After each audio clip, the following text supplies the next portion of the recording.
What's going on, folks? Ted from Nerd Immersion here, and we have our first Sage Advice update for the 2024 rules. So I'm just going to jump right into it. If you like what I do here and like any kind of news updates, product reviews, and the other stuff, consider subscribing to the channel. Just a small click for you, does a whole bunch for me. Here you can see under the change log here on D&D Beyond, Sage Advice Compendium, April 30th, 2025. Today, we published the Sage Advice page for our updated rule set, a resource that provides important clarifications for Dungeons and Dragons rules and lore. Our design team has provided answers to the most frequently asked lore and mechanical questions, all accessible in one location. We'll see if that hits all the ones that we're expecting, but we'll see. Uh, Sage Advice is a living resource, so when new questions arise, the page will be updated. In addition, errata has been placed in the Sage Advice resource. This makes it easy to find all the rules updates in one accessible page. You can access both here, and then takes you to this link right here, which, again, we have talked about the errata. You can see there's a handful here. The only ones that have really been updated recently, as if you were to look through most of these, they're updated several years back, would be the Player's Handbook, Dungeon Master's Guide, and Monster Manual. We did a video on that a while back, so there's no real update needed there.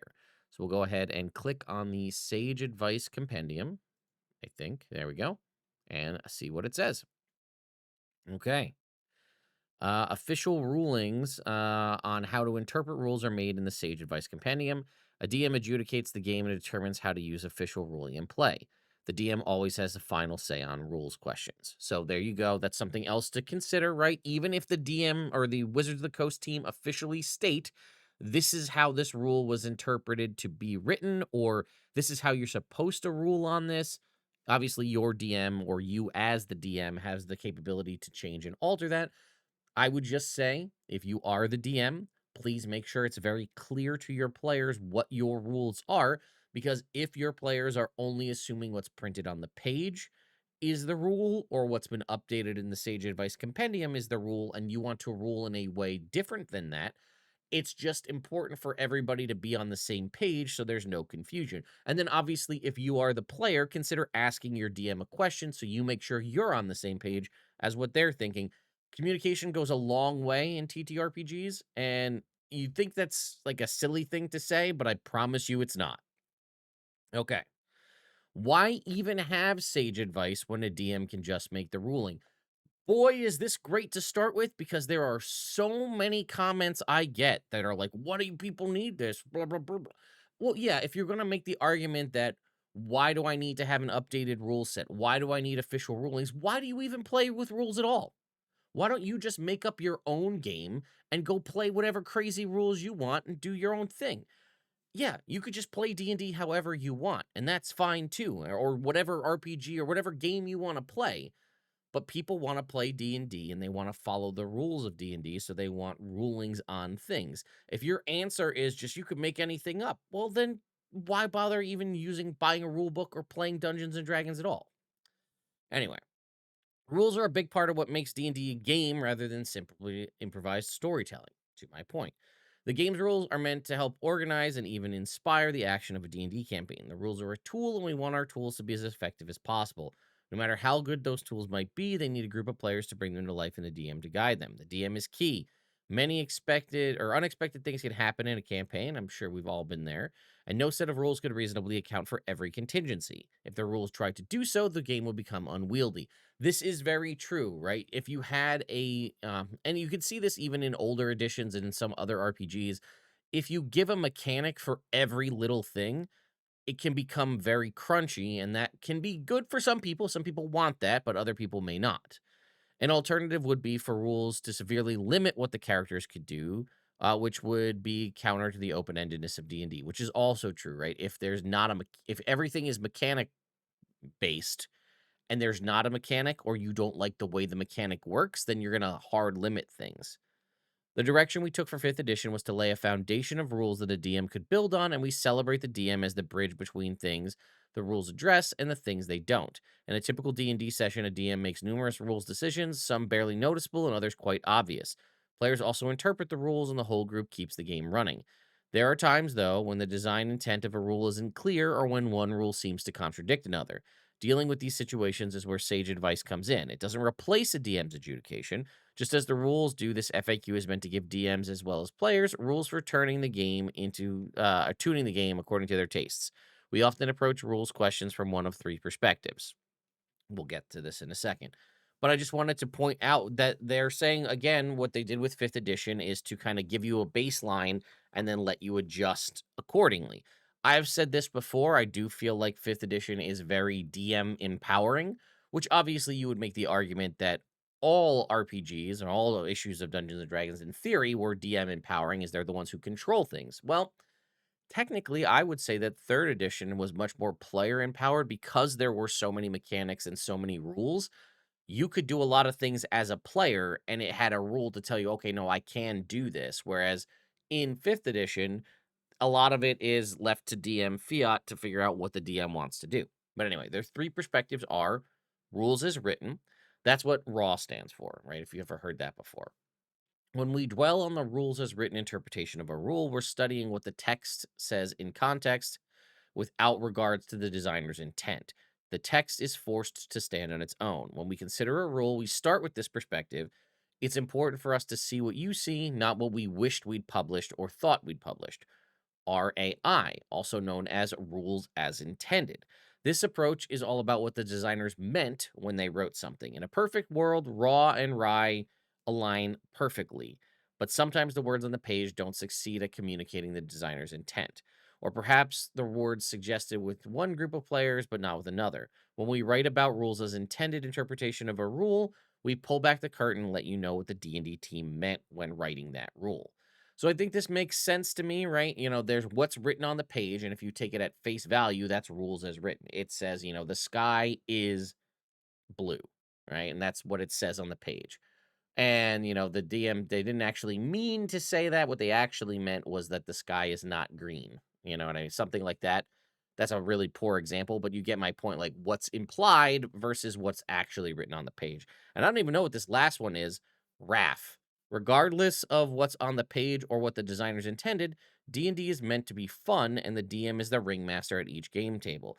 The best DMs shape the game on the fly to bring the most delight to their players. Such DMs aim for RAF, rules as fun. I've never heard this term. We've heard the rule of cool before, but I've never heard rules as fun as a terminology, which is kind of interesting. We expect DMs to depart from the rules when running a campaign or when seeking the greatest happiness for a certain group of players. We recommend a mix of raw, rye, and RAF. I actually really kind of like this. This is something we have not seen before. I mean, you've probably heard raw versus rye constantly if you've followed D&D on the internet at any point in history. Um, but this rules as fun, just calling it out like to say, hey, do what's the most fun. Again, for most of us, people have been doing this for a long time. You're probably like, I don't need somebody to tell me to do that. It's not always about you. Okay. I've seen this constantly in the comments over 10 plus years of doing this on the internet. Some people, especially newer players, they need somebody from Wizards of the Coast, especially if they're new to the concept of role playing games. You and I know that it's open ended and you can kind of do whatever you want. People that don't fully understand that know what it says on the page and maybe understand the concept of rules as intended. But if you don't break away from that and get that understanding that, like, it's okay to break the rules, it's okay to make it your game, people who are newer to the game or don't feel comfortable need Wizards of the Coast to tell them it's okay to do that. And I know that might sound ludicrous, but it's true, and I've seen it. If it's not written that, hey, it's okay to change this or it's okay to do this, that's why I like a lot of the terminology and the wording in the new Dungeon Master's Guide, because it does very much say, like, it's okay to do this. It's okay to break this. It's okay to change this. And here they're kind of coming out and saying that with rules as fun. Like, it's okay to do what's fun for the table, even if it flies in the face of what's written on the page. All right, let's roll into the actual Sage Advice. Are attack rolls and saving throws basically specialized ability checks? They aren't. Ability checks, attack rolls, and saving throws are the different kinds of D20 tests that can be made during a game of D&D. That I didn't think was necessary, but here we go. Rolling a D20, being affected by advantage or disadvantage, adding modifiers, etc. Ability checks, attack rolls, and saving throws are each distinct. If something in the game affects just one, such as the guidance spell, The other two aren't affected unless the rules specifically say so. A game rule that affects D20 tests affects all three. I didn't realize this was a thing, but it's fine that it's cleared up. Is if it says ability check, it is not an attack roll or a saving throw. Fair. Can you get a critical hit on an ability check? No. Ability checks don't score critical hits. Attack rolls do. That has not changed. That's been there since 2014. Now, that's rules as written and rules as intended. You cannot crit on an ability check, right? If I'm making an athletics check and I roll a natural 20, that's awesome. I more than likely succeed because I'm adding 20 to whatever my ability check modifier was, right? If my athletics is a +9 and I roll a natural 20, that's just a number, right? I rolled a 29. I did not roll a natural 20. I rolled a 29 as my total. It's cool to say natural 20. Many people will say that because they're excited that they saw the 20 come up on the die face. It's a 29. I could still lose. Somebody could roll a 30 if they had a 10 in an athletics check and also rolled a 20, or had an 11 and rolled a 19. I can still lose that. It's not an automatic success. Now, rules as fun, people do allow an automatic success on a natural 20 on ability checks. However, I would say if you're going to go that route, then you got to rely on an automatic failure on a natural 1, right? If you're going to do the whole natural 20, natural 1 thing. But also, rolling a natural 1 on an ability check isn't an automatic failure. And it goes on to say that in the next bit here. Rolling a 1 on an ability check or saving throw is not an automatic failure. A 1 is an automatic miss for an attack roll. And that's basically the functionality of how natural 20s and natural 1s work in D&D 5e. It only applies to attack rolls. A 20 always hits regardless of armor class, and a 1 always misses regardless of armor class. Right? So, because if you think about it, you could be in a situation where you're fighting like an ooze or something that has a 6 AC, and you might have a +8 to your attack roll and you roll a 1. Technically, your total was a 9, so you would normally hit, but you fail because you rolled a natural 1. Just like if something had a 40 AC and you rolled a 29 with a natural 20 on the attack roll, technically you'd miss, but you automatically hit because of the 20. Now, I've in games, especially higher power games, where like your ability check roll might be 17. You might have +17 or +10, or especially if you have expertise in something, you might be like, okay, I have a +17 to my Arcana rolls, and I roll a natural 1 on my Arcana check. My score, rules as written and rules as intended for 5th edition, is I got an 18. It doesn't matter what number came up on the die face. I got an 18. Now, somebody can still beat me according to that because I only roll an 18, or maybe I win because I rolled an 18. The fact that I rolled a 1 doesn't matter. That's how that's determined. You may fail depending on how many bonuses you have. That also makes things like rogues, reliable talent more powerful, where anything under the 10 becomes a 10, but the 1 isn't an automatic failure. But it would still work with something like a halfling's luck, which is when you roll a 1 on the die face, you can re-roll it. It's not when you roll a natural 1 you can re-roll it, meaning it's tied to attack rolls. It's whenever a 1 comes up on the die, you can re-roll it. So I'm playing I'm running a game where I play more or less rules as written, rules as intended, but I'm also playing in a couple campaigns where it's definitely much more homebrew rules, or maybe you can qualify them as rules as fun. Whereas a natural 20 is an automatic success on a ability check, but a natural 1 isn't also an automatic failure. Same thing with saving throws. All right, adventuring. If I'm hidden and a creature with blind sight rather, or true sight sees me, am I still hidden? No. Being hidden is a game state that gives you the invisible condition. If a creature finds you, you're no longer hidden and lose that condition, as explained in the hide action. So again, the way things are determined here in 2024 is if you are hidden and you hide from someone, you are considered to have the invisible condition. If I have true sight, I can see through things that are invisible. If I have blind sight, I can see kind of things that are invisible because I'm not using traditional sight with blind sight. You are no longer hidden to me. I can see you. The stunned condition no longer prevents you from moving. Is this change intentional? Yes. Okay, this is something a lot of us were speculating at because of the way the monk stunning strike works. But yes, we have intentionally increased the difference between stunned and paralyzed, with stunned now allowing you to move. That's very interesting. An interesting qualification there is the difference between stunned and paralyzed. When you're paralyzed, you have no movement. When you're stunned, you are still capable of moving. You just can't do any actions.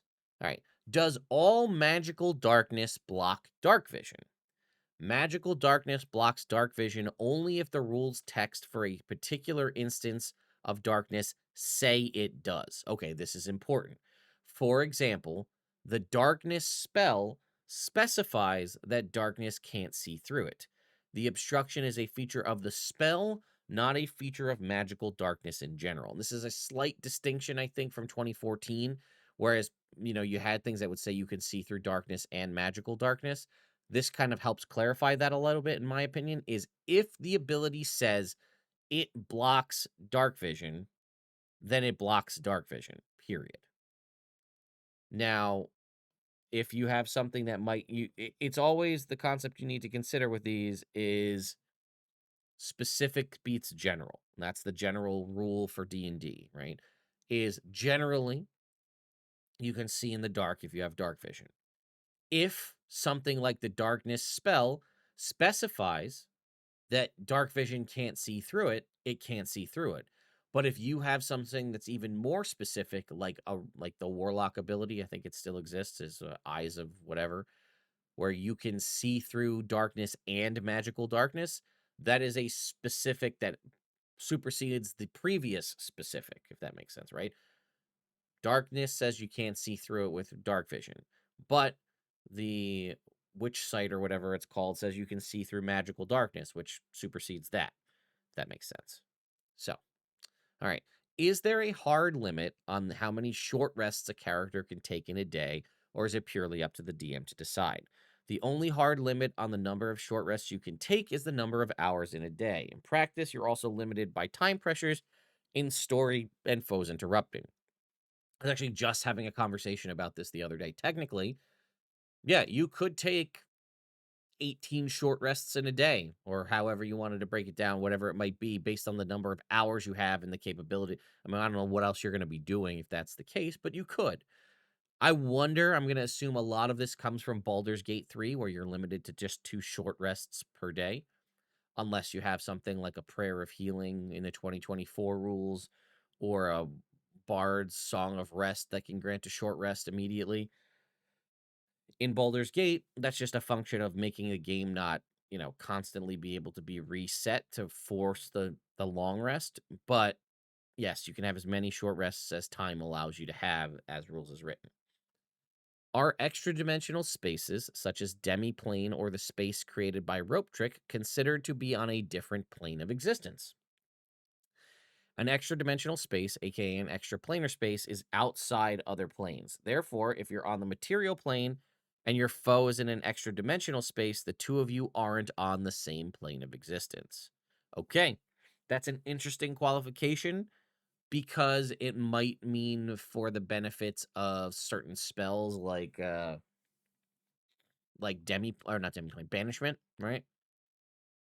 Send people back to their plane of origin, because extra dimensional spaces or extra planar spaces do fall outside of whatever plane you are on, right? If you're on the material plane, you cast Rope Trick, you are technically no longer on the material plane, which could mean spells like scrying or sending or things like that have a chance for failure. Or maybe scrying may not be one, but obviously, I think sending has like a 95% chance or something if they're on a different plane of existence of succeeding, but still a chance that they might fail. So that's interesting. An interesting clarification too to consider, because there may be instances where that comes up. Rope Trick is a second level spell, I think, so you can get access to that pretty early on, which may have impacts on the way your story runs. How do I tell if something in game is magical? Game text explicitly states if its effect is magical. Effects created by spells and magic items are always magical. See magical effect in Appendix C.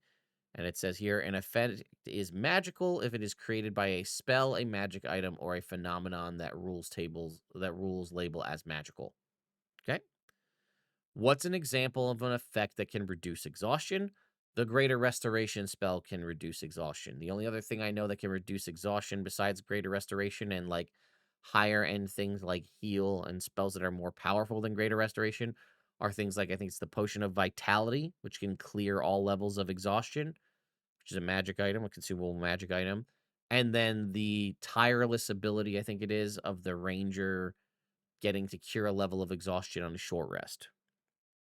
What happens after level 20? Is there a cap to character levels? The highest level a character can reach is level 20. The bonus feats at level 20 sidebar in Chapter 2 of the Player's Handbook provides some ideas for how DMs can use feats as a form of advancement for level 20 characters.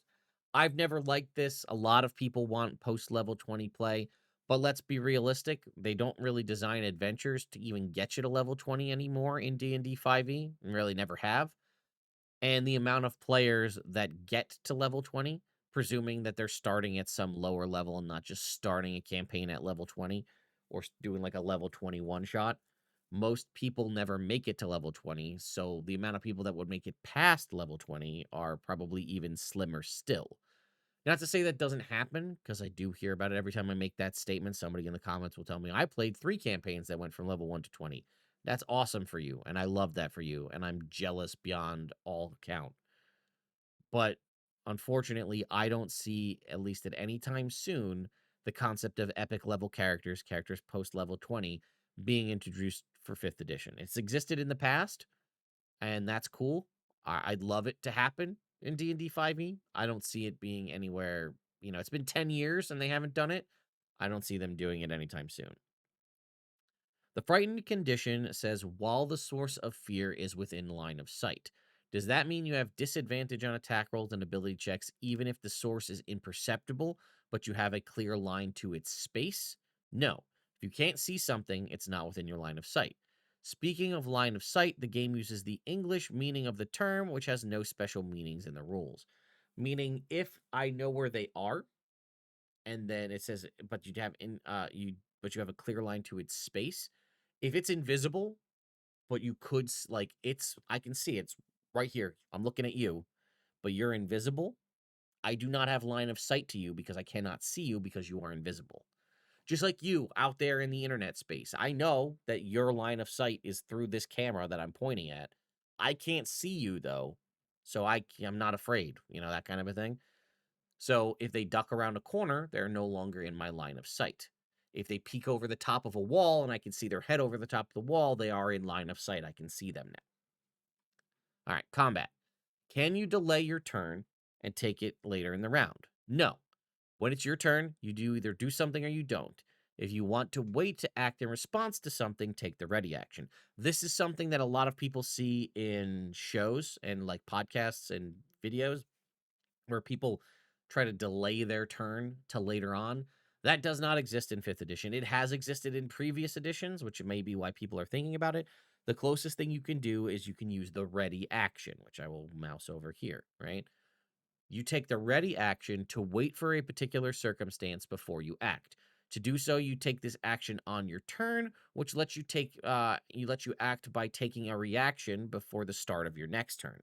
First, you decide what the perceivable circumstances that will trigger your reaction.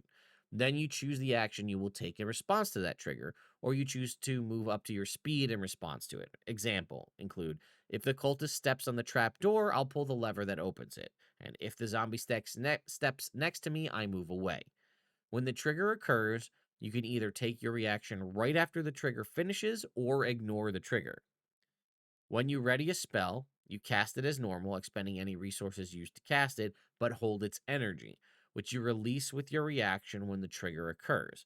To be readied, a spell must have a casting time of an action, and holding onto the spell's magic requires concentration, which means you can maintain up to the start of your next turn. If your concentration is broken, the spell dissipates without taking effect. That's also something I think everybody forgets. You are taking the ready action to do a thing. Now, something also to consider is you are still not limited to on your turn when you take the ready action. You can do a bonus action and you can still move. Your turn is your turn. You choose what you do on it, right? Just like any other turn, I can move. I can take a bonus action if I have access to a bonus action. And then I can take the ready action as my action, just like I would take the dash action, the attack action, the magic action. I can take the ready action where I set up a trigger. Now, again, it says you choose what it is and you kind of say what it's going to be. I'll pull the lever. I'll make it if they move within my range, I'm going to attack them. If the zombie moves next to me, I step away, which would effectively be readying the dash action, but either way. When the trigger occurs, you can either take your reaction right after it finishes or ignore the trigger, which means you just basically give up your turn and don't do anything. Now, the thing that, again, a lot of people say is that if they move here, I'm going to cast Lightning Bolt, right? If they all move into a line in front of me, funnel into this hallway, I'm going to cast Lightning Bolt. What a lot of people assume is that as soon as that happens, boom, I fire off my Lightning Bolt. No. If you're readying your action to cast a spell, you expend your resources when you take the ready action, and you are holding on to that power in your hand. I say if, anybody moves into this long 5-foot long hallway, I'm going to cast Lightning Bolt. If the enemies move into this hallway, I'm going to cast Lightning Bolt, right? That's my ready to action. If they do that, as soon as I say I'm going to ready my action, I have charged Lightning Bolt in my hand and I am holding it. I am now concentrating on Lightning Bolt because I'm holding this magical energy to release it at a later point, therefore concentrating, meaning I break concentration on any spell I was currently holding concentration on. Or if I were to cast another concentration spell, I will effectively lose this concentrated held Lightning Bolt. It has to have a casting time of an action, so I can't ready a bonus action spell. And I can maintain that concentration up until the start of my next turn. Now, it says I can release it with a reaction when the trigger occurs. So people step into the hallway, I fire off my lightning bolt. Now, if something happens while I'm concentrating and I get hit and take damage, I can lose concentration just like I can lose concentration on any other spell due to damage. So there's a possibility that I ready an action to cast lightning bolt. Somebody hits me, I drop concentration, I just lost that spell. The only thing it doesn't say is it says you can maintain concentration up to the start of your next turn. And then it says, obviously, if the concentration is broken, the spell dissipates. The only thing it doesn't state is if the trigger doesn't occur, can I just release the spell? Because that's the one thing it doesn't state with the ready action there, is that if I'm holding on to the spell and it doesn't look like the trigger is going to happen, can I just fire off the spell or do I automatically just lose it? Which is something to consider when you're using the ready action. It has qualifications, so you need to be mindful of that when you're going to use it. Again, your table may vary. Can a bonus action be used as an action or vice versa? For example, can a bard use a bonus action to grant a bardic inspiration die and an action to cast healing word? No, they are not interchangeable. And I agree. That's how the rules are designed. Now, your DM may have a different thing. The biggest one usually seems to be potions, right? Potions were always in 2014, drinking a potion was an action. And then they shifted drinking a potion to a bonus action in 2024 because so many people made it a bonus action.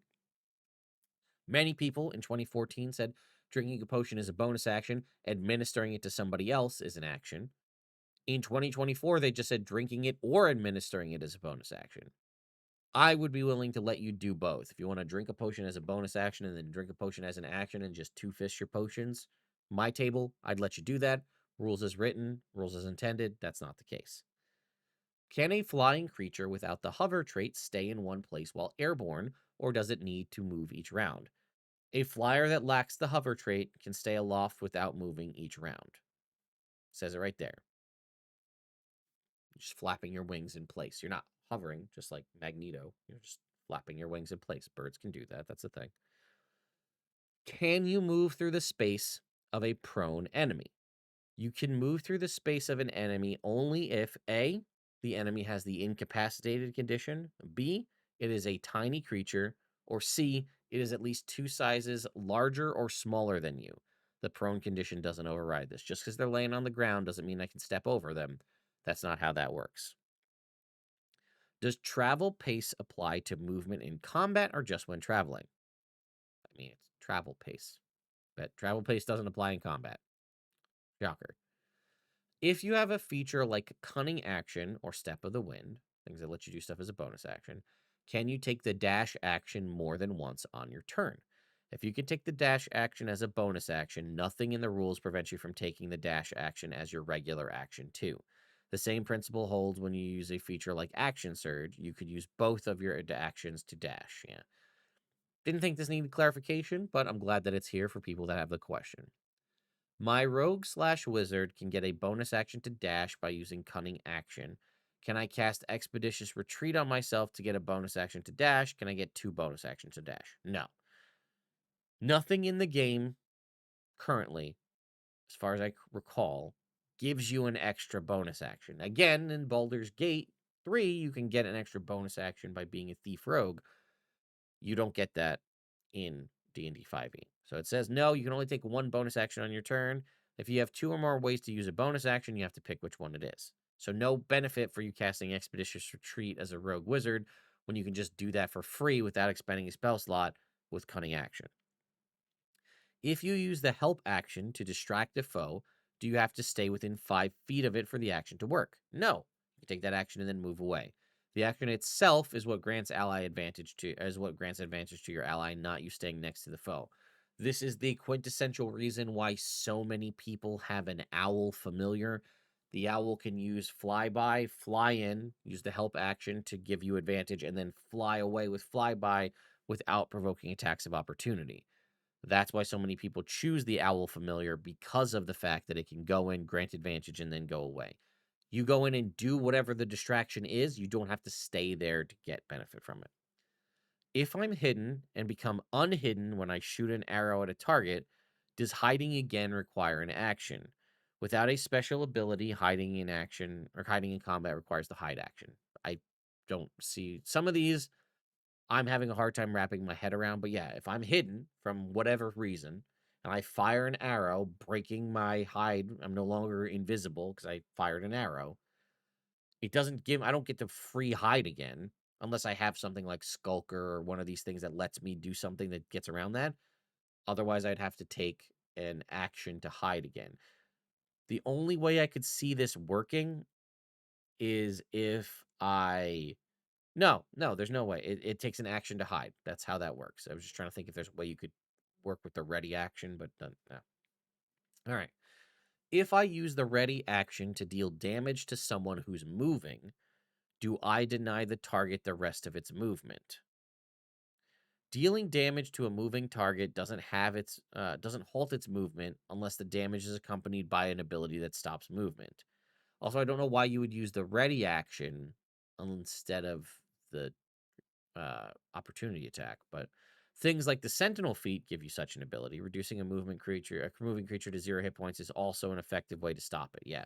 So if you had a way to shut down their movement, like a paralysis that would stop them from moving, Sentinel has the benefit of when you hit somebody with an opportunity attack, their movement speed goes to 0. So things like that. But for the most part, no. If you just hitting somebody doesn't stop their movement. Again, it stops them momentarily in Baldur's Gate 3, which I'm assuming is where a lot of these questions are coming from. If someone moves and I hit them with an opportunity attack, I hit them and they stop moving. But you can continue to move even in Baldur's Gate. It just momentarily stops you for the animation to for the animation to play out. But for readying a spell or another action, does the target have to be in range? Your target must be within range when you take a readied action, not when you first take the ready action to ready it. That makes sense, right? So I'm gonna use the ready action to cast Chromatic Orb at an enemy if they come within my range, right? If I do that and they're outside of 120 feet, my readied action is pointless because I can't hit them. So I can cast it before that, and then like as soon as they enter in, activating my trigger, then I can fire it off. How does readying a spell work? Do you lose your spell slot if the trigger never occurs? Okay, this is going to answer our question from before. When you take the ready action to ready a spell, you immediately expend any resources used to cast said spell, including any spell slot. You do not get any of the resources back if the trigger never occurs. Okay, that answered my question, right? So if I did my lightning bolt example and nobody moved into that hallway to activate the trigger for my spell, I burn up that spell slot and I don't do anything with it. So consider the downsides of the ready action versus actively responding with a spell during your turn. There's a chance you just spent that spell slot and didn't get any benefit for it. Again, your DM may change that rule at their table, but either way. Can a readied action occur during an enemy's triggering action, such as between its first and second attacks when it uses multi-attack? A readied action occurs immediately after its trigger. If you define the trigger as an attack, your action happens after that attack. So that doesn't necessarily answer the question. That'd have to be a hyper-specific trigger, right? So I guess in theory, you could say, DM, I'd like to ready an action to make an attack after the enemy makes their first attack, but before they make their second attack. Assuming you know how many attacks this enemy has, and could choose to do that, I think I kind of lean more towards the answer on this one is like the trigger is when they make an attack, not how many attacks they make, you know? So that's up to your DM if you want to if you fought this thing on previous turn and know that it has 3 attacks and you say, hey, I want to ready my action for whatever reason to attack after the first attack goes off, maybe your DM will allow you to do that. How does a reach weapon work with opportunity attack? Okay, this is good because some people don't understand this. An opportunity attack is triggered when a creature you can see moves beyond your reach.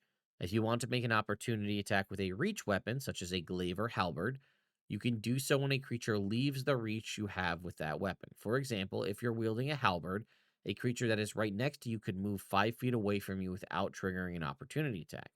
If that creature tries to move an additional 5 feet, leaving your 10-foot reach, the creature then triggers an opportunity attack. Yes, this often references things like what we like to call effectively the donut of invulnerability, which means when I'm here, people can just circle around me in that donut without provoking attacks of opportunity or opportunity attacks. If I have reach, that donut goes out from 5 feet to 10 feet. As long as I don't leave that 10-foot space, I can continue to circle around them without any issue. Can a blinded creature make an opportunity attack? An opportunity attack is triggered when a creature you can see leaves your reach. If you can't see an enemy, you can't make an opportunity attack. That works with just about anything. If the trigger for whatever you're talking about is based on your ability to see them and you can't see them for one reason or another, darkness, shadows, fog, blinded condition, you can't do it because you can't see. Just like Misty Step is teleport to a place you can see within 30 feet. If you're in a fog cloud, you can't do it because you can't see outside of the fog cloud. Creatures with blind sight are an exception to this rule because they don't actually see, so that tracks. Can an opportunity attack be used to make a shove or grapple? Yes, because of the new rules. When you make an opportunity attack, one of your options is making an unarmed strike. Remember that part of the rules now is that unarmed strike is how you grapple and shove. Previously, an opportunity attack would have to be like you would I guess technically I think you could give up an attack to try to grapple. So now I feel like in my mind this just comes across a little cleaner. So one of the options again when you make an opportunity attack is to make an unarmed strike. As such, you have the 3 options on screen. You can either damage by punching them or kicking them or headbutting, whatever it is. Grapple, which is the target must succeed on a saving throw or be grappled by you, or they must succeed on a strength or dex saving throw or be pushed, right? If you happen to be close to a ledge and you say, I'm going to, they're going to run past you, you could opportunity attack, shove them, maybe push them off a cliff if they're really not thinking about this clearly and running too close to an edge. You can still use the grapple and shove options of the unarmed strike. If a creature is grappled, can it still attack and use its special abilities? The grappled condition limits movement, not attacks, spellcasting, and the like. That said, many grappling abilities, such as the giant octopus's tentacle attack, also deliver the restrained condition. Yes. So grapple in and of itself, all it does is shut your movement speed down to 0, and you can't increase it by any means because you're held. Uh, you have disadvantage on attack rolls against any target other than the grappler. And then the grappler can move you with them, but it costs them extra movement to do so unless you're, the size, there's a size difference there. But as stated, most will also provide the restrained condition, which is also going to give you attacks against you have advantage, and you also have disadvantage on dexterity saving throws. So I don't remember, but previously, I don't think grappling gave you disadvantage on attack rolls against anyone other than the grappler. I don't recall if that was the case. I didn't think so. And looking at the legacy definition, it doesn't seem to be the case. So now, when you're grappled, you can only attack the person grappling you without disadvantage, which is why like spellcasting just works because it doesn't necessarily always need an attack roll, but something to consider. Does a grapple or shove trigger rather a battle master fighter's riposte? No. Many game effects specify triggering when you are hit or missed by an attack roll. The grapple and shove options of an unarmed strike don't use attack rolls. However, many monsters have special attacks that can grapple or shove a creature as part of its effect on a hit. If such a creature misses a Battle Master fighter with an attack roll, the Battle Master fighter could then use the riposte. So if we were to go back to the unarmed strike, it says instead of using a weapon, yeah, you make a melee. Well, see, oh, okay, I see. So it says whenever you use your unarmed strike, choose one of the followings. It says for damage, you make an attack roll against the target. So if you're making the damage part of an unarmed strike, that's you actually making the attack roll. The other two used to be contested athletics checks. Now it's the target must make a dexterity saving throw. The DC for the saving throw and any escape attempts is 8, plus your strength modifier, plus your proficiency bonus, which is a bummer because the athletics effect doesn't come into play there. I think the DC should be, personal opinion, the DC should be set by your athletics check as opposed to just 8 plus your proficiency bonus, plus your strength modifier. I think the athletics check should set the DC personally, but either way. So again, because grapple and shove don't technically require an attack roll, only the damage does. You can't use riposte on those. Say I grapple you, then I have the prone condition. Are we now prone together? No, a creature you've grappled isn't prone if you have the prone condition. You are now holding onto the creature while you are prone, right? Think about it. If I'm prone, I mean, the order they said it is I grapple you and then I am prone. But if I'm on the ground, like I can still grab onto your legs and I can still be prone and you could be standing up. Target at range caught in melee combat. Does that target get signed some kind of cover or do I get disadvantage? This is something that's been the case since 2014. Your target has half cover if another creature is between you and the target. I know most DMs that I've encountered do not play this way. Technically, they should. I think it would add a lot more um, tactical nature to the combat of people needing to position themselves accordingly. Again, we keep going with Baldur's Gate, right? You see the concept of the path is interrupted, right? You're trying to shoot somebody and there's somebody in the way. You can't do it because there's someone in the way. It says the path is interrupted. You need to move to position yourself differently. Now, it would still work in D&D, even if it was obstructed. They would just get half cover, therefore a +2 to their AC. Can damage be reduced to 0 by resistance or another form of damage reduction? Yes, it is possible to reduce damage to 0, but not lower. So if you have something that cuts damage, you can reduce it to 0. It just needs to, it can't go lower than 0, so you effectively can't heal from it. And sometimes those will say the, minimum 1, meaning it can only be reduced to 1 point as opposed to 0. A dragon uses breath weapon against me. I succeed on the save and I have resistance to the damage. Do I take only 1/4 of the damage? Yes. Resistance is applied after all other general adjustments are made. So if you succeed on a save and still take damage, the damage is halved if you have the right resistance. This, again, another one I didn't think needed explanation. The other thing they may clarify it at some point is that multiple resistances don't stack. So if I have resistance to fire damage and resistance to spells, and you hit me with a fireball, I only get to apply one of those resistances. I don't get to apply resistance to spells, cutting that damage in half once, and then resistance to fire damage, cutting it in half again. I only get to reduce the damage to half once. Is the intent that only melee weapon attacks can knock foes unconscious, or can melee spell attacks as well? If you reduce a creature to 0 hit points with a melee attack, you can knock the creature out. The melee attack isn't restricted to weapons. Even a melee spell attack can be used to knock a creature out. Okay, I don't recall if that was always the case, but like I can hit you with Shocking Grasp and knock you unconscious, not kill you. But that's the same thing works for range, though. I can't shoot you with an arrow and knock you out, or shoot you with an Eldritch Blast and knock you out. I would kill you, unless the DM allows like blunted tipped arrows or something like that. Can a non-battle master attempt to disarm one?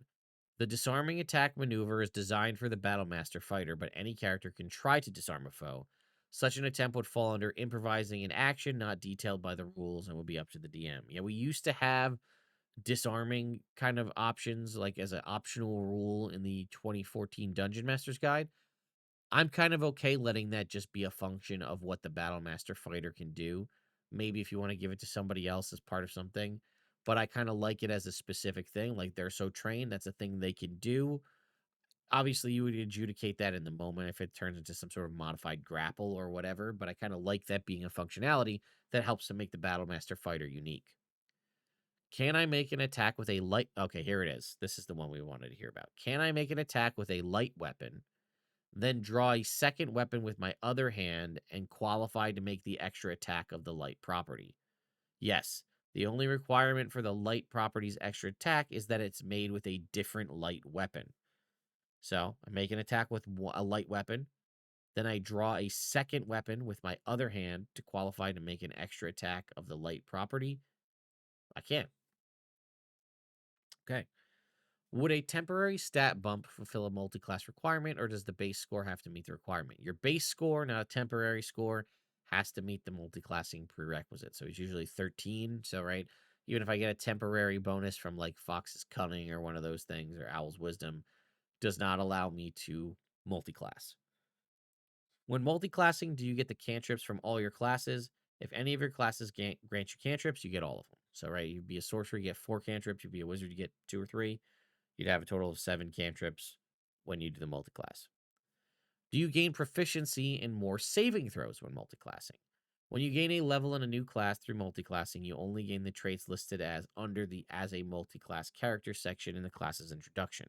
This does not include saving throws. However, if a class grants additional proficiencies or training through one of its features, you also gain those regardless. For example, if you gain a level in cleric and you choose the protector option of the divine order feature, you get proficiency in martial weapons and training with heavy armor. If you're a gloomstalker ranger and you gain the iron mind feature, you gain the proficiency with wisdom saving throws, even if cleric or ranger respectively isn't your first class. Yeah. So again, in older editions, you used to combine proficiencies when you would multi-class. You don't get them from here unless you only get the things that are specifically granted from the class itself when you multi-class, which again is in the as a multi-class character section in the introduction of the class. Can a barbarian slash fighter battle master use maneuvers while raging? Nothing in the barbarian's rage feature precludes the use of maneuvers. So the only thing like Barbarian's Rage does state you can't cast spells, so therefore you can't do something like that. Also, because of the shift for Divine Smite to becoming a spell in D&D 5e 2024, means barbarians cannot smite while raging because Divine Smite is a spell. So that might have also been a balanced choice thinking about that now that barbarians can't smite. So, can a rogue monk use sneak attack with unarmed strikes? The sneak attack feature works with a weapon that has the finesse or ranged property. An unarmed strike isn't a weapon, so it doesn't qualify. In contrast, a rogue monk can use sneak attack with a monk weapon, such as a short sword or dagger, that has one of the sneak attack's required properties. I always still think that that's dumb. I would allow it in my game. I know they changed things to allow paladins to be able to smite on punches, because I think Divine Smite does specify an attack or an unarmed strike. So I like that benefit, that you can smite with punches, I don't see why you couldn't, like, pressure point, sneak attack as a monk. I'd allow it. A wizard multiclasses into a sorcerer with a wild magic sorcery subclass. Do spells cast from their spell book trigger wild magic surge if they are on the sorcerer spell list, or do they have to gain them from sorcerer to trigger? From the multiclassing rules, each spell you prepare is associated with one of your classes. This rule means only the spells prepared as part of your sorcerer class trigger wild magic surge. Okay. When you use extra attack, do you have to use the same weapon for all the attacks? Extra attack imposes no limitation on what you use for the attacks. You can use regular weapons, improvised weapons, unarmed strikes, or a combination of any of these. However, you must still follow the rules for equipping and unequipping a weapon as part of the attack action. Barbarian. For the barbarian's reckless attack, do you grant advantage to all enemies or only the target of your attack? If you use the barbarian's reckless attack, all attack rolls have advantage against you until the start of your next turn. Fair. Bard. Do the benefits from bardic inspiration and the guidance spell stack? Can they be applied to the same roll? Yes. Different effects stack if they don't have the same name. If you are under the effects of a guidance spell, makes an ability check using the skill chosen as part of the spell's casting, as well as the bardic inspiration die. It can add both like a D4 and a D6. So right, you benefit from both if you have them at the same time.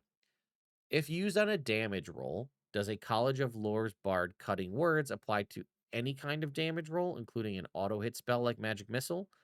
You can use Cutting Words to reduce the damage from any effect that calls for a damage roll, including Magic Missile, even if the damage roll is not preceded by an attack roll. It's cutting the damage, not the attack. Which spell scrolls can bards understand? Spells from the bard list only, or spells from the bard list plus the spells from magical secrets? A bard can use any spell scroll that has a bard spell on it. This includes any spell the bard has prepared through their magical secrets feature. However, this doesn't mean that a bard can use a spell scroll for any spell on the cleric, druid, and wizard lists. For example, exclusive to cleric, druid, and wizard lists, a bard must have that spell prepared via magical secrets for it to count as a bard spell. Makes sense. For example, if a bard has a spell scroll of Spirit Guardians, a spell on the cleric spell list, the bard can use that scroll only if they have Spirit Guardians prepared via magical secrets, otherwise it's intelligible to them or illegible to them. For the College of Valor, does the Combat Inspirations offense feature mean that the Bardic Inspiration die counts as a damage die for the purposes of critical hits? Yes, meaning it will double. Druid. Can a bound and gagged druid simply use wild shape to get out? It's hard to capture someone who can turn into a mouse at will. Shapeshifting into a different size can be an effective way of escaping depending on the nature of the bonds for confinement. For example, manacles only work on small or medium creatures, so shapeshifting into a tiny animal would allow a druid to slip out of the restraints with ease. However, a creature changing sizes doesn't automatically end the grappled or restrained condition unless it causes the creature to no longer meet the size requirements, if any. For example, a giant crab's claw attack can grapple only one medium or smaller target. If a druid grappled by a giant crab transforms into a large animal, the druid would no longer be grappled. All right, fighter. If my Battlemaster fighter provokes an opportunity attack and it misses, can I use riposte? Yes, you can use riposte maneuver in response to an opportunity attack that misses you, assuming your reaction is available. Can the disarming attack maneuver, cause a creature to drop its shield? No, disarming attack forces a creature to drop an object it is holding. Dawn shields aren't merely held. Okay. Monk. Does the martial arts feature turn monk weapons and unarmed strikes into finesse weapons? No.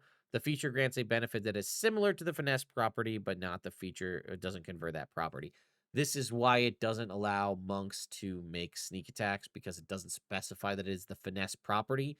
While you do get to use your dexterity, it is not technically considered finesse, so it's not allowing the monk to sneak attack. Can a warrior of the open hand monk's open hand technique push a larger creature or give it the prone condition? The open hand technique intentionally ignores creature's size. A monk's energy fuels many extraordinary effects. If a creature is limited by its size, it'll tell you if it does so. Again, the concept we mentioned earlier of specific beating general. If it doesn't tell you that size is a factor here, then it's not. Paladin. Would the divine sense feature of a paladin's channel divinity register an Aasimar or tiefling due to their heritage? No, they're humanoids. That's how it is. They're not considered celestial, fiend, or undead, so they don't get registered with that. All right, on to rogue. Can a rogue use sneak attack more than once per round? The sneak attack description specifies that you can use this feature once per turn, but it's not limited to your turn. The feature also doesn't limit the number of times you can use it in a round. You sometimes get a chance to sneak attack on someone else's turn. The most common way for this to happen is when an enemy provokes an opportunity attack from you. If the requirement for sneak attacks are met, an opportunity attack can benefit from that feature. Another common one is if there's a battle master fighter and they have commander strike or whatever it is, where they command an ally to use their reaction to make an attack. That would be another way to trigger a sneak attack, assuming that it's in a favorable position to do so. So you can, in theory, assuming you only have access to two reactions, which most people, or one, I'm sorry, assuming you only have access to one reaction, which typically is the case for most people, you would be able to sneak attack, presumably on your turn, and then once again as a reaction on that turn. Now, maybe you're high enough level where I think Thief Rogues get a whole extra turn. I think that's still the case in 2024. You could, in theory, sneak attack on your first turn, sneak attack on your second turn, and sneak attack as a reaction, possibly getting 3 sneak attacks uh, in a turn if need be. Does Uncanny Dodge work automatically against every attack a rogue gets hit by? Spell attacks too. A use of Uncanny Dodge works against only one attack since it expends your reaction, and only if you can see the attacker. It works against attacks of all sorts, including spell attacks, but it has no help against something like Fireball. That would obviously not be an attack roll, it's a saving throw. So, yes, even if somebody shoots an Eldritch Blast at you, you can still Uncanny Dodge that if need be. Uh, can a rogue use evasion even if they're surprised? Yes, being surprised at the start of combat causes a creature to have disadvantage on the initiative roll. That has nothing to do with evasion. Works as long, excuse me, as they're not incapacitated. Incapacitated. All right. Can the rogue's reliable talent feature be used in conjunction with other features like the champion's remarkable athlete feature or the bard's jack of all trades feature? Reliable talent can be used in conjunction with another feature as long as the ability check being made meets the requirements for both features. For example, reliable talent applies only to a check made using one of your skill or tool proficiencies, while Jack of all trades applies to a check using a skill or proficiency that you lack. Therefore, a check that qualifies for reliable talent doesn't qualify for Jack of all trades and vice versa. However, the champion's remarkable athlete feature gives advantage on all strength athletics check, which doesn't conflict with the reliable talents requirements. So if a character has proficiency with athletics skill and access to both reliable talent and remarkable athlete, they could use both features when making an athletics check. Make sense? Sorcerer.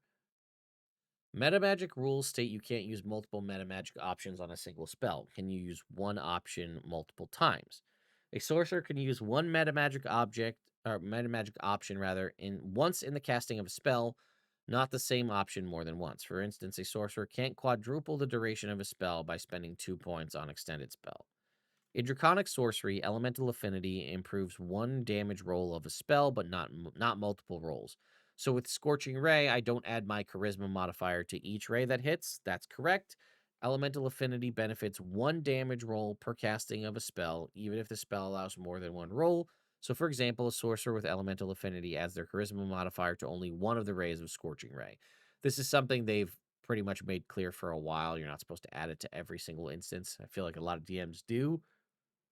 You're not supposed to, though. Can empowered spell affect all the rays of a Scorching Ray spell or just one? A sorcerer's empowered spell could affect more than one ray of a Scorching Ray, abiding the feature's die limit. For instance, if you create 3 rays with the spell and you have a +3 charisma modifier, you could reroll one of the damage die for each ray, or 2 of the damage die for one ray and one for another.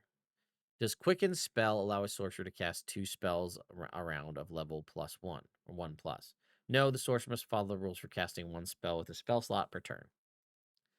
Can my sorcerer use Twin Spell on a spell duplicated by the casting of a Wish spell? Yes, you can as long as the duplicated spell meets the requirement of Twin Spell. In Wild Magic Sorcery, does the Wild Magic Surge effect replace the effect of the spell that triggered it, or do both happen? The spell and the Wild Magic Surge both happen. And that's usually, I think there may be an instance, at least there used to be, I think, where it would replace the spell. But here it states that the spell and the Wild Magic Surge effect both happen. Just to go back, Quicken spell, as we've talked about, the limitation is one spell with a spell slot per turn. I think quicken spell is specifically written that it is a like in such a way that would not fall, falls within this. And then again, remember, twin spell is when you cast a spell, it can target, like, targets creatures. It can target an additional creature in 2024 as opposing to applying the spell twice. So can my sorcerer use twin spell on a spell duplicated by the casting of a wish spell? Meaning allow me to cast the wish spell to cast like a level 8 spell. And I can use twin spell to basically effectively cast it at level 9. So that makes sense.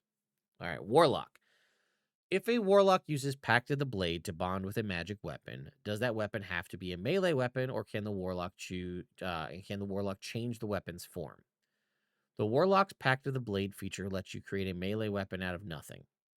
Whenever you do so, you determine the weapon's form, choosing from melee option in the weapons table in the player's handbook. For example, you can create a great axe, and you can use this feature again to create a javelin, which causes the great axe to disappear. You can also use Pact of the Blade to bond with a weapon, turning it into your pact weapon. This magic weapon doesn't have to be, or this magic weapon doesn't have to be a melee weapon, so you could use the feature on a +1 longbow, for instance. However, you can't change the form of a magic weapon using this feature. For example, if you bond with a dagger of venom, you can't transform it into a maul, it's always a dagger. The feature allows the conjuring forth of a melee weapon, yet we allow more versatility when it comes to magic weapons. We didn't want to narrow focus in the feature to make a warlock unhappy when a variety of magic weapons appear in a campaign. Does this versatility extend outside the melee theme of the feature? It sure does, but we're willing to occasionally bend a design concept if doing so is likely to increase a player's happiness. So Pact of the Blade only allows you to create a melee weapon, but it allows you to bond with any weapon. If you're a Pact of the Blade warlock, can someone else wield your pact weapon? Yes. Someone other than the warlock can use a pact weapon, even a conjured pact weapon. However, if the pact weapon is conjured, it disappears if the weapon is more than 5 feet away from the warlock for a minute or more. Does the Awakened Mind feature of a warlock with the Great Old One patron allow two-way telepathic communication? Yes. See telepathy. All right, on to wizard. Is an Abjurer's arcane ward healed only when the ward has 0 hit points? The ward regains hit points whenever the Abjurer casts an abjuration spell with a spell slot, not just when the ward has 0 hit points. As is normal for healing, the ward can't regain more hit points than its maximum, twice the wizard's level plus the wizard's intelligence modifier. Does casting Alarm as a ritual heal arcane ward? No, because it says it has to be used with a spell slot. And the arcane ward regains hit points when it casts a spell with a spell slot, not when it casts a spell. How does the arcane ward interact with temporary hit points that an abjurer might have? When an abjurer with an arcane ward takes damage, it does the following steps: resistances and vulnerabilities. If the wizard has any resistances or vulnerabilities, these are applied to the damage total. Then the ward takes the damage first. Any damage immunities the wizard has applied to the leftover damage if the ward is reduced to 0 hit points. The wizard takes the leftover damage with temporary hit points before it gets to its real hit points. So the order is, does the wizard have resistance or vulnerability? If it's vulnerability, it's going to take double damage. If it's resistance, it's going to take half. Then the arcane ward takes whatever. So if you have resistance to fire damage and it's fire, then take half of that. The arcane ward takes the remaining damage. Any immunities the wizard has are applied to the leftover damage if the ward is reduced to 0 hit points. Then it would roll into any temporary hit points they have. Then it would roll into wizard's hit points. I don't understand why any damage immunities the wizard has are applied to leftover damage. Wouldn't the damage immunity happen first? That doesn't make any sense. So I'm immune to fire damage, let's say. I'm not resistant to fire damage because I'm immune. And they hit me with this. The arcane ward takes all of the fire damage and then I take nothing. I guess they're saying the arcane ward, like, that doesn't make any sense because why would the resistance apply first, but then damage immunities come in later? Wouldn't damage immunity supersede resistance? That doesn't make any sense to me. So if I'm following that, yeah, like, let's say for whatever reason, I'm a tiefling, right? So I have resistance to fire damage. And then I have a Freedy chain, which gives me immunity to fire damage. My resistance applies first. So I'm going to take a fireball for 30 points of damage. My resistance applies first, so that damage that I would have taken gets cut down to 15. Then my arcane ward takes 10 of that 15 points, and then I have immunity, so I take nothing. Why wouldn't immunity be that's how it reads to me, is that resistance, then immunity. Wouldn't immunity start first? If I'm immune to the damage, I take no damage, period. I don't know. Does a level 14 illusionist ability let you make something real every round or just once? Illusory reality is intended to make one illusory object real per illusion spell. Can a diviner on the ethereal plane use portent on a creature that the wizard can see on the material plane? Yes, portent requires you to see the creature, but it has no range restriction. Okay. For a wizard to cast a ritual spell contained in their spellbook, do they need to read from the book or use it as part of the ritual? Thanks to the Ritual Adept feature, a wizard can cast spells with a ritual tag in their spellbook as a ritual without preparing the spell, in addition to following the normal rules of ritual spells.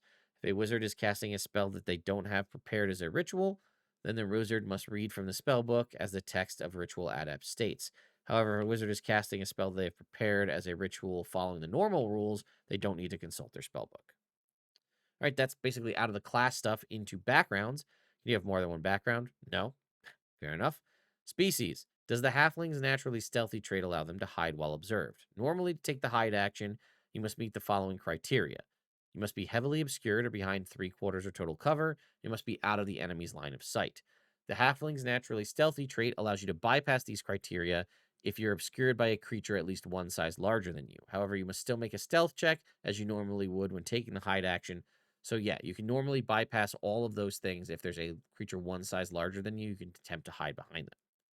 All right, that's it for species. Moving into feats. Does the archery feat work with a melee weapon that you throw? No, the archery feat benefits only on range attack rolls. The thrown weapon fighting feat benefits range attack rolls. Okay. Charger. If you have the charger feat, can you use your charge attack benefit while mounted? Yes, but only on a controlled mount. When a mount moves, you move with it. Therefore, if the mount moves 10 feet in a straight line towards a target, you also move 10 feet in a straight line towards the target. However, you must still immediately take the attack action after this movement to gain the benefit of charge attack. This is feasible on a controlled mount since a controlled mount moves on your turn. Conversely, you can't use charge attack if you're riding an independent mount since an independent mount moves on a separate turn and you're not able to immediately take the attack action after that movement. So, okay, I guess if it's independent, meaning like a creature that has its own sentience and can move on its own turn, you don't get to do that because, yeah, okay. So, yes, if you're controlling the mount, I guess essentially if you are moved 10 feet in a line towards a target, that would benefit for the benefits of Charger, which would make for cool cavalry kind of build. Crossbow Expert. Does Crossbow Expert let you fire a hand crossbow and then fire it again as a bonus action? The Crossbow Expert feat allows you to fire a hand crossbow multiple times on your turn, but you still must abide by the rules of the hand crossbow's light property, which states that the property's additional attack must be made with a different weapon. Dual Wielder. Can my character wield two heavy weapons if they have the Dual Wielder feat? It allows you to simultaneously draw two weapons that lack the two-handed property. All heavy weapons have the two-handed property. However, if we were to create a heavy weapon that lacks the two-handed weapon property in the future, the weapon could be used with this feat. Don't get your hopes up, but it would work that way if that were the case. Is the dueling feat intended to support using a shield? Meaning, if you have a weapon in one hand and nothing, no weapon in the other. Yes, it's intended for usage with a shield. Great weapon fighting. If you use Great Weapon Fighting with a spell like Divine Smite or Hex, do you get to reroll any one or two you roll? Well, they got rid of that, though. Great Weapon Fighting doesn't let you reroll anymore. So that's interesting because people aren't really reading it. In case you haven't realized, when you make a melee weapon attack while holding a hand, you can treat any one or two on a damage die as a 3 is the rule. So you don't actually get to re-roll anything. So this kind of whole thing is pointless, but all right. If you use Great Weapon Fighting with a spell like Divine Smite or Hex, do you get to re-roll any one or two you roll for additional damage? The great weapon fighting feat benefits only the damage roll of the weapon used for the attack. For example, if you have this feat and make an attack roll with a great sword, you can reroll any 1 or 2 on the weapon's 2d6. If you cast Divine Smite after hitting with this attack, you can't reroll it. Well, again, you're not rerolling anything. So technically, I understand what they're saying. It's just the weapon damage. I would say that if you had a weapon that was like a flame tongue, that in theory should benefit from that as well because it's the weapon. So, which would do an extra 2d6 fire damage, which should apply to this. But again, you're not re-rolling anything. Magic Initiate. If you're a spellcaster, can you pick your own class when you gain the Magic Initiate feat? Yeah, why not? Polearm Master. Can I add my strength modifier to the damage of the bonus attack that Polearm Master gives me? Yes. For the feat's bonus attack, you add your ability modifier to the attack roll as you do when you hit with an attack with a weapon. And if you hit, you add the same ability modifier to the light or to the damage roll, which is normal for weapon damage rolls. A specific rule such as the light property might break the general rule by telling you not to add your ability modifier rate. Specific beats general. Savage Attacker. Does the benefit of the Savage Attacker feat apply to things like Rogue Sneak Attack or the Paladin's Divine Smite? No, it doesn't. That's the intention. I would rule that different in my game, so you get to play that way at my table, but still. Equipment. Does heavy armor reduce dexterity saving throws or ability checks other than stealth? If you have training in it, heavy armor doesn't affect dexterity saving throws or ability checks other than stealth, right? It would say that. If you attack with a shield, most likely an improvised weapon, do you keep the +2 bonus to AC? Attacking with a shield doesn't deprive you of the shield's bonus to AC. All right, there you go. Spellcasting. Which of a character's spells count as class spells? For example, if I'm playing a sorcerer, which of my character's spells are sorcerer spells? Again, it goes on to state that you prepare your spells separately, right? A class's spell list specifies what spells belong to that class. For example, a sorcerer spell is a spell on the sorcerer spell list, and if a sorcerer knows spells that aren't on that list, those aren't sorcerer spells. Can a spellcaster cast spells off target to minimize damage to party members from a spell like Shatter? The spellcaster chooses where to place the point of origin of a spell like Shatter and may therefore choose a position that is advantageous to allies. Makes sense. Can permanent magical effects be dispelled, or are they no longer considered magical effects once permanent? If the effect of a spell becomes permanent, it can't be dispelled unless its description says otherwise, such as the Wall of Stone spell. Right, here, let's take a look. So, Wall of Stone. If you maintain concentration on the spell for its duration, it becomes permanent and can't be dispelled. Otherwise, the wall disappears when the spell ends. So, there you go.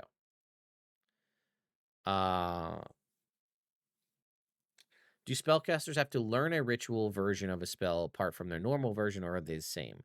If a spell is the ritual tag and you have it prepared, you can cast it as a ritual. Period.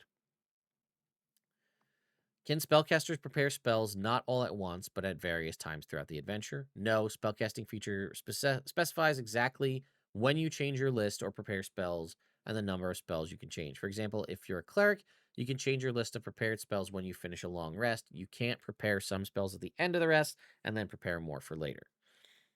Spell attacks. Is a touch range spell considered a melee attack for purposes of subduing foes rather than killing them?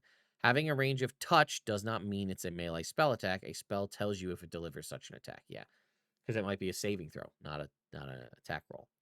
Can spell attacks score critical hits? Yes. When casting a spell that affects multiple targets, such as Scorching Ray or Eldritch Blast, do I fire one ray or beam, determine the result, and fire again? Or do I have to choose all the targets before making any attack rolls? Even though the duration of each of these spells is instantaneous, you choose the targets and resolve the attacks consecutively, not all at once. If you want, you can declare all your targets before making the attacks, but you would still roll separately for each attack and damage if appropriate. Okay, that's big. Let's read that one more time. Even though the duration is instantaneous, you choose the targets and resolve the attacks consecutively, not all at once. Again, something that Baldur's Gate 3 has you do all at once because you pick your targets beforehand. If you want, you can declare your targets before making any attacks, but you would still roll separately. So, essentially, you cannot waste an attack, if that makes sense, right? You attack, first attack, roll your damage. Second attack, roll your damage. And then because you might be like, I'm going to attack this guy, but what if you have 4 rays and you down him in 2? Then you can pick somebody else. Can a spell attack spell sorry, can a spell with an attack roll be used as an attack in the attack action as part of the extra attack feature? No. Yeah, that's pretty obvious.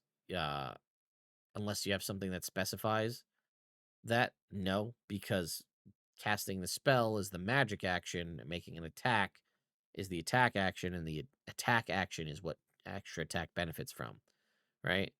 You can take one action on your turn, attack, dash, or magic. To cast a spell, you use the magic action. By extension, the extra attack feature doesn't let you cast extra attack spells. The feature specifically relies on the attack action, not the magic action. In summary, to make a spell attack, you must first cast a spell or use a feature that causes the spell to go off. A game feature such as extra attack then lets you make an attack that lets you make an attack doesn't let you cast a spell unless it says it does. Right, this would be things like the Blade Singer Wizard, right? Can make an attack roll and then, like, as part of the attack roll, replace their second attack with a cantrip. I think the Eldritch Knight has that too. Can you use a melee spell attack to make an opportunity attack? No, you can't cast a spell when a creature provokes an attack opportunity from you. This is because each spell has a casting time. For example, the Chill Touch spell has a casting time of an action. A game mechanic such as opportunity attack doesn't let you cast alter that casting time. Obviously, if you had the Warcaster feat, that's a different story. Some spells, like Guiding Bolt, target a creature. Some spells, like Firebolt, target objects too. Does this mean I can't attack the door with Guiding Bolt? That's intentional, so technically, no, you cannot attack a door with Guiding Bolt. It's not designed that way. Spell level. What level is a spell if you cast it without a spell slot? Unless the text says otherwise, a spell cast without a spell slot is always cast at its lowest possible level, which is the spell that appears in the description. An example of an exception to this can be found in monster stat blocks. A monster with a spellcasting action may have spells listed with a level blank version parenthetical. This means the spell is cast without a spell slot, but its effects are equivalent to a version of the spell cast at a specific level, right? For example, I think the Staff of Power says you're not casting it with a spell slot, but for Fireball it says it's a 5th level version. Casting time. Okay, this is an important one for folks. Is there a limit to the number of spells you can cast on your turn? There's no rule that states you can cast only X number of spells on your turn, but there are some practical limitations. The main limiting factor is your action. Many spells require an action to cast, and unless a feature says otherwise, you only have one action on your turn. You also must abide by the rule of only expending one spell slot to cast a spell on your turn. So, for example, if you take your bonus action to cast Healing Word using a spell slot, you can also take the magic action to cast Vicious Mockery, a cantrip, which doesn't require a spell slot. Alternatively, you could cast bonus action Healing Word using a spell slot, and then use a magic item that lets you cast a spell because it does not have a spell slot. It uses charges from the magic item. We'll go back to that Staff of Power example. You have a Staff of Power. It allows you to spend X number of charges to cast a 5th level Fireball. That is not using a spell slot. You could do that. And then you could bonus action Healing Word. Now, let's say you had some means through divine power or whatever to allow you to have other actions, right? Action Surge no longer allows you to do another spell. But let's say you had a means for something. The limitation, as it states, is action and then spell slots. So, in theory, if I have a fully charged Staff of Power and I bonus action cast Healing Word with a spell slot, I can no longer cast any spells using spell slots, but I can cast spells not using spell slots. So I could, if I had two actions that allowed me to cast spells after I cast Healing Word, I could Vicious Mockery, and then I could also I could Vicious Mockery twice in theory, or Eldritch Blast twice, or double Fireball Lightning Bolt for my Staff of Power. As long as they don't use spell slots, then I'm able to do that. One spell a turn with a spell slot. Everything else is limited by the number of actions you have in which to cast things. Can you cast a reaction spell on your turn? Yes, but you must abide by the rule of expending only one spell slot to cast a spell on your turn. For example, if you take the magic action to cast Fireball using a spell slot and an enemy casts Counterspell, you can't also then expend a spell slot to counterspell the targeting enemy because, again, limiting to one spell with a spell slot per turn. Now, if you cast that spell using your staff of power, and then they go to counterspell you, you could then counterspell them with a spell slot. Again, keeping the limitation being the number of spells with a slot on a turn. Does casting a spell as a ritual require concentration if the spell doesn't normally require it? Concentration is required when casting any spell, including a ritual version, for longer than one action. Once the casting is complete, the spell requires concentration only if its duration entry says it does, right? Because same thing with readying an action, as we discussed. Readying an action spell, you're using concentration while you hold that. Taking 10 minutes to cast a spell that takes an action, you're technically concentrating for that 10 minutes to get that spell to go off. Does a spell consume its material components? A spell doesn't consume it unless it says it does, which again, specific beats general. If it or really rules is written, right? For example, the perlite required for identify isn't consumed because it doesn't state that it is, whereas the diamond required for raise dead is because it says it's consumed. If a spell's material components are consumed, can a spellcasting focus still be used in place of a consumed component?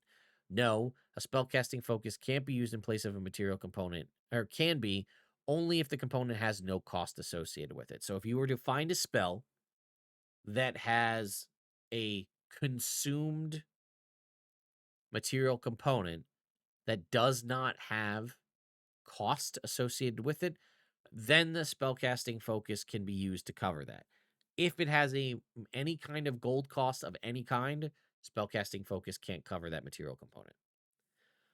What's the amount of interaction needed to use a spellcasting focus? Does it have to be included in the somatic component? If a spell requires material components, the spellcaster must have a free hand to access or hold them, but it can be the same hand used to perform somatic components, if any. We've talked about this in the past, but further clarification is always good.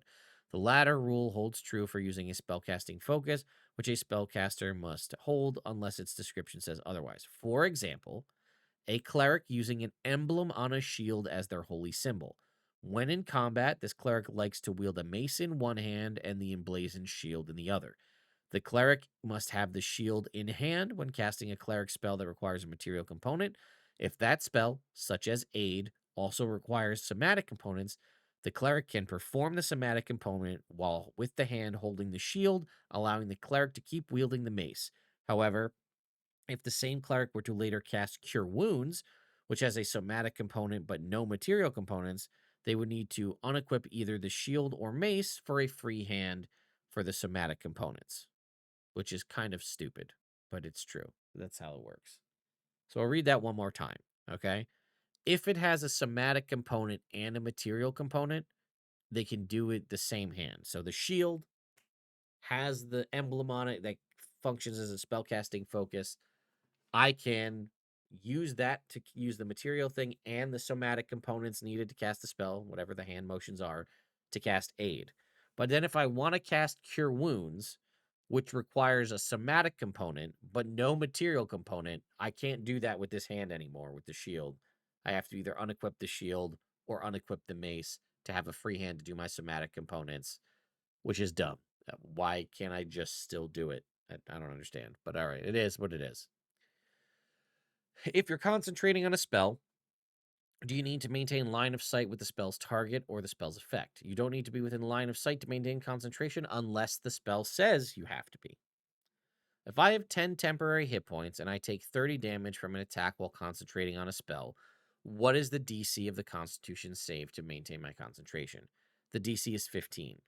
Temporary hit points absorb damage for you. You're still taking damage, just not your real hit points. The damage is the trigger for the concentration save, not the number of damage points you take. Technically, you are still taking that damage, it's just coming away from your temporary hit points. In contrast, a feature like the Abjurer Wizard's Arcane Ward can take damage for you, potentially eliminating the need for a Constitution saving throw. Can a spellcaster dismiss a spell after casting it? You can dismiss a non-instantaneous spell. Yes, you can. Okay, specific spells. Does casting animate objects during a time stop spell end the time stop? No, commanding the newly created creatures with your bonus action does not end time stop. Or, sorry, does end time stop, however. Casting it does not. Commanding them to do something does. Can you extend the duration of Armor of Agathis by gaining more temporary hit points? The spell you requires. Oh, okay. Flat out full ruling on Armor of Agathis. The spell requires you have temporary hit points. You don't need them to be from the spell. Okay. So if you have a means of like power word fortify, of juicing somebody with 120 temporary hit points, Armor of Agathis lasts that whole time. So that's huge. That's official ruling. Temporary hit points is the trigger, not temporary hit points from the spell. How does Bark Skin work with shields? The target of Barkskin has an armor class of 17 if its AC is lower than that.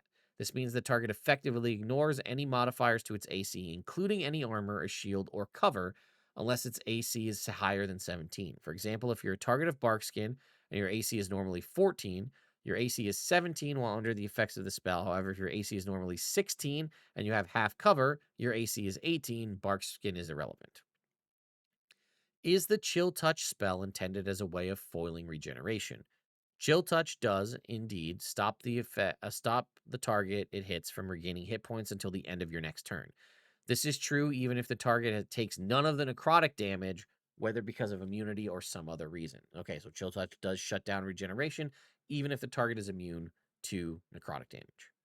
Using 5-foot squares, does Cloud of Daggers affect a single square? Cloud of Daggers, a 5-foot cube, can affect more than one square on a grid. Uh, uh, can affect more than one square on a grid unless the DM says effects snap to grid. There are many ways to position that cube. Okay. Can a creature under the effects of compelled duel teleport more than 30 feet away from the caster? No, you can't move farther than 30 feet away from the caster of compelled duel by any means, including teleportation. Is the damage from disintegrate if the damage from disintegrate reduces an orc to 0 hit points, can relentless endurance prevent the orc from turning to ash? Yes, the disintegrate spell turns you into dust only if the spell's damage leaves you with 0 hit points. If you're an orc, relentless endurance can turn 0 into 1 before disintegrate does. That's how that works. Okay. Can you use dispel magic to dispel a magical effect like a druid's wild shape?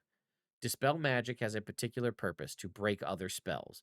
If it has no effect on a magical effect that isn't created by a spell unless the text says otherwise, so no, you cannot dispel wild shape. Can you use dispel magic on the creations of a spell like animate dead or affect those creatures in an anti-magic field? Whenever you wonder whether a spell's effects can be dispelled or suspended, you need to answer one question. Is the spell's duration instantaneous? If the answer is yes, there is nothing to dispel or suspend. Here's why. The effects of an instantaneous spell are brought into being by magic, but the effects aren't sustained by magic. The magic flares for a split second and then vanishes. For example, the instantaneous spell Animate Dead harnesses magical energy to turn a corpse or pile of bones into an undead creature. The necromantic magic is present for an instant and then is gone. The resulting creature now exists without the magic's help. Casting Dispel Magic on the creature can't end its mockery of life, and the undead can wander into an anti-magic field with no adverse effect. Same thing with Find Familiar, same thing with Find Steed. These are all the case. Now, if you cast a summon spell, like one of the summon beast or summon aberration or whatever, and it kind of has a concentration that you need to keep to maintain that presence, that will end in an anti-magic field. That can be dispelled. Another example, Cure Wounds instantaneously restores hit points to a creature. Because the spell's duration is instantaneous, the restoration can't be later dispelled, and you don't lose those hit points if you step into an anti-magic field. In contrast, again, a spell like Conjure Woodland Beings has non-instantaneous duration, which means its effect can be ended by dispel magic and can disappear in an anti-magic field. Can you ready an action to dispel magic to stop another spell from taking effect? The easiest way to cast a spell or to stop a spell is to cast Counterspell on its caster while it's being cast. If successful, Counterspell interrupts the other spell's casting, and that spell fails to take effect. Counterspell works against any spell, regardless of a spell's casting time or duration.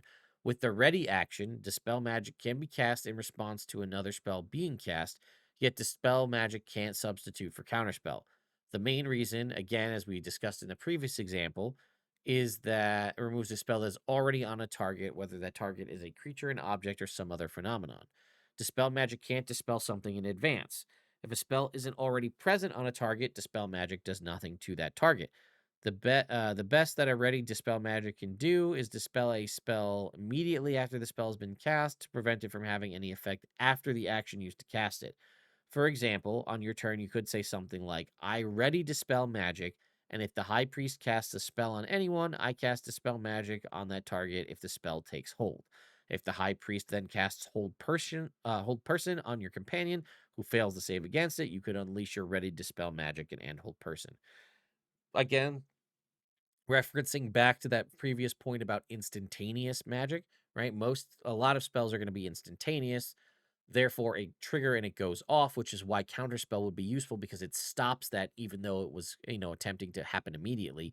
As stated here, it would need to be a spell that is persistent. So, right, I ready an action to cast Dispel Magic if the priest casts Spirit Guardians, right? The priest casts Spirit Guardians, it's up. It's going to initially tick and hit anybody that it would normally hit. Then I dispel it and they have Spirit Guardians no longer. Can dispel magic and a globe of invulnerability? Yes, dispel magic can disrupt the barrier created by globe of invulnerability, but not any magical effects that are active inside the barrier. If Dispel Magic targets the magical effect from Bless, does it remove the effect on all targets? Dispel Magic ends a spell on a target. It doesn't end the spell on other targets. So even if Bless was on 5 people and you cast Dispel Magic on one, you're only going to end the Bless on that creature. Your best option to try to get rid of it would be to break the concentration of the person casting it. Can the familiar you conjure with the Find Familiar spell use the help action to grant you advantage on an attack roll? A familiar can't attack, but it can take non attack actions, which includes help. Does the familiar of Find Familiar count as an ally for the purposes of sneak attack? It is, so yes. When a creature succeeds on a saving throw against Guardian of Faith and takes 10 radiant damage, how much damage does that count against the total damage of the spell attack can deal? Is it 20 because that's how much it dealt, or 10 because that's how much the target took?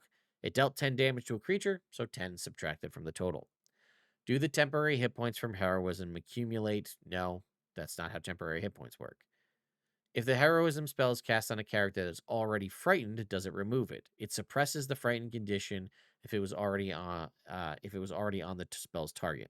When the spell ends, the target's immunity goes away, and the frightened condition would return if it hasn't been removed previously. Can you use a shield with mage armor? Yes, mage armor works with a shield. Shields are grouped into the armor equipments. It's separate. But various game features distinguish between the armor you don and the shield you wield. Take a look at the monk's unarmored defense feature and compare it to the barbarian's one.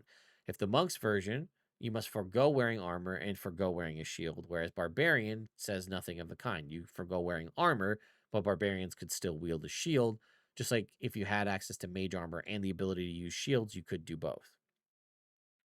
Does unarmored defense work with a spell like mage armor? No, because they're an armor calculation, right? You might be asking yourself, why don't they work together? Mage armor specifies that it works on a creature who isn't wearing armor. It's true that a target of mage armor must be unarmored, but mage armor gives you a new way to calculate your AC and is therefore incompatible with unarmored defense or any other feature that provides an AC calculation. I find it confusing that the mage armor spell is named that when it doesn't count as armor. Well, sucks to be you. Can an object created with minor illusion move? For example, a wall sliding down a corridor. An illusory object created by minor illusion doesn't move, compared to objects like major image and mislead, which can move and talk and things. Would minor illusion create a fog cloud? If so, would shooting an arrow through it cancel the illusion? An illusory object made by minor illusion is meant to be like a stool or a rock, not an atmospheric effect. Does planar binding summon a creature to be bound, or is that done separately? Planar binding doesn't summon a creature, it attempts to bind a creature that is within the spell's range. Can you concentrate on a spell while transformed by polymorph? You can't cast spells while you're transformed by polymorph, but nothing in this spell prevents you from concentrating on a spell that was previously cast. Does a willing creature under the effects of polymorph have to take the mental stats of the new form? Yes, unless it says otherwise for some reason.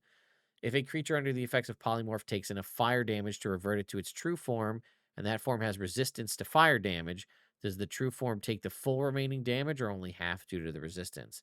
When the creature reverts to its true form, any leftover damage is subject to that form's resistances, if any. Can a creature under the effects of polymorph have other spell effects on them, or are those statistics also replaced by those of the beast form.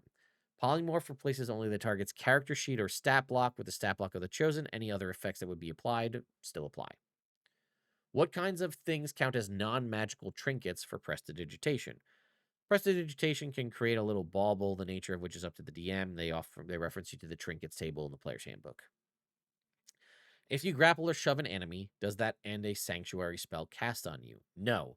The sanctuary spell ends only if the warded creature makes an attack roll, casts a spell, or deals damage. Grappling and shoving do not do so. So even if they're under sanctuary, you can still shove them off a cliff. If I cast Shillelagh on my quarterstaff and have the Polearm Master feat, does the bonus action use a D4 or a D8 for damage?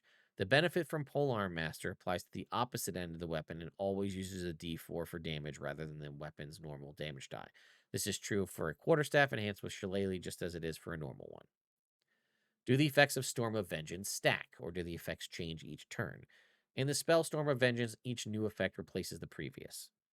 Is the sentence of suggestion in the suggestion spell the verbal component, or is the verbal component separate? Verbal components are mystic words, not normal speech. The spell suggestion is an unintelligible utterance that is separate from the verbal component. If you are affecting a target with telekinesis and an ally put you inside an Odaluk's resilient sphere, can you continue affecting the target or other targets with the existing telekinesis spell? You can maintain your telekinetic grip on a target you were already affecting, but you can't affect a new target. The sphere provides total cover that stops you from targeting anything outside it. Okay. Can you use True Strike with extra attack, opportunity attack, sneak attack, and other weapon attack options? True Strike doesn't work with extra attack or any feature that requires the attack action. Like other spells with the casting time of an action, casting True Strike requires you to take the magic action, not the attack action. Similarly, unless a special feature allows you to do so, you can't cast True Strike when making an opportunity attack. However, an attack made as part of True Strike works with sneak attack so long as it fills the normal requirements for the feature. For example, if you have the sneak attack feature and cast True Strike with a finesse weapon, you can deal sneak attack damage to the target of the attack if you have advantage on the attack roll and hit. So you can combine sneak attack with True Strike, which is pretty nuts. Can I use Unseen Servant to act as an ally for the purposes of sneak attack? Unseen Servant creates an invisible, mindless, shapeless force. In combat, it doesn't act as a creature, an enemy, or an ally, so no. Whenever you cast Wish, do you always have a 33% chance of never casting it again? If you cast Wish to duplicate a level 0 to 8 spell, there are no detrimental effects. However, you do anything other than duplicate a spell of level 0 to 8, you suffer the stress described in the final paragraph. As soon as that stress affects you, there is a 33% chance that you are unable to cast Wish again. Monsters. All right, so we're into the monster section. We got this and then magic items, and then we're done. This is a long video. What are we, an hour and a half already? Almost 2 hours? Here we go. What actions can monsters use to make an opportunity attack? Are multi-attack and breath weapon options allowed? When making an opportunity attack, a monster can make any single melee attack listed in the stat block. A monster also has the option to make an unarmed strike, following the rules as normal. An action such as the breath weapon doesn't include a melee attack, so it's not an option. Additionally, a monster can't use multi-attack because it's just a single attack. The monster manual says Gnoll speak Gnoll, but the player's handbook doesn't mention that language. The player's handbook language tables don't list every language in the D&D multiverse. The monster manual has many other ones, including Modron, Sahuagin, and Slod. If a monster makes a melee attack that uses a dexterity modifier, is it considered to have finesse? A weapon doesn't have the finesse property unless the description says so, and dexterity for an attack doesn't confer finesse. Does a creature with magic resistance have advantage on saving throws against channel divinity abilities such as Turn the Faithless? Channel divinity creates magical effects. Magic resistance applies. If a shadow rolls a critical hit, does it reduce the target's strength by 2d4 as well as dealing the extra necrotic damage? No, a critical hit lets you roll the damage die twice. An effect that deals damage is one that reduces, and the effect that deals damage is one that reduces the target's hit points. The shadow strength reduction isn't damage because it has no effect on the target's hit points. Okay. Is a vampire affected by hold person or calm emotions? No, they're not humanoid. They're undead. Can a creature that burrows grapple a target and then drag them underground by burrowing? No, a burrowing creature can drag another creature with them only if they have the ability to leave a tunnel. For example, a purple worm has the tunneler trait, so it can drag a grappled creature into a tunnel it creates when burrowing. Conversely, an earth elemental can't. Can a Hydra use reactive heads to make multiple opportunity attacks against one creature at the same time when it provokes? Oh, no. Yes. For that reason, we recommend taking the disengage action when you move away from a Hydra. Oh, shit. So if you move, provoking an attack of opportunity from a Hydra and it's got 7 heads, it can make 7 opportunity attacks against you, the one person triggering. So even though you trigger an opportunity attack, if they can make multiple attacks against you, they can keep going. That's nuts. Did not realize that. All right. Lastly, magic items. When I cast a spell from a magic item, how do I set the spell save DC? Set the DC the same way you would when casting a spell without using a magic item. DC equals 8 plus your spellcasting ability modifier plus your proficiency bonus. If you don't have a spellcasting ability, your spellcasting ability modifier is +0 for the item, and your proficiency bonus still applies. Can potions be administered to unconscious characters? Yes. If a potion doesn't duplicate a spell, does it require concentration? A potion's effect requires concentration only if it says it does, which makes sense. When should I use the rules for scrolls in the Dungeon Master's Guide, and when should I use the rules for spell scrolls? This is a great question. The rules for scrolls is for scrolls in general, including a scroll of protection, and allows you to try to activate a spell if you're illiterate. The rule for spell scroll is specific to that type of scroll and introduces an additional requirement. The spell on the scroll must be on your spell's class list for you to read the scroll. A spell scroll can be named in a variety of ways. Spell scroll, scroll of X, where X is the name of the spell, or spell scroll of X, where X is again the name of the spell. No matter how it appears, a spell scroll follows the same rule.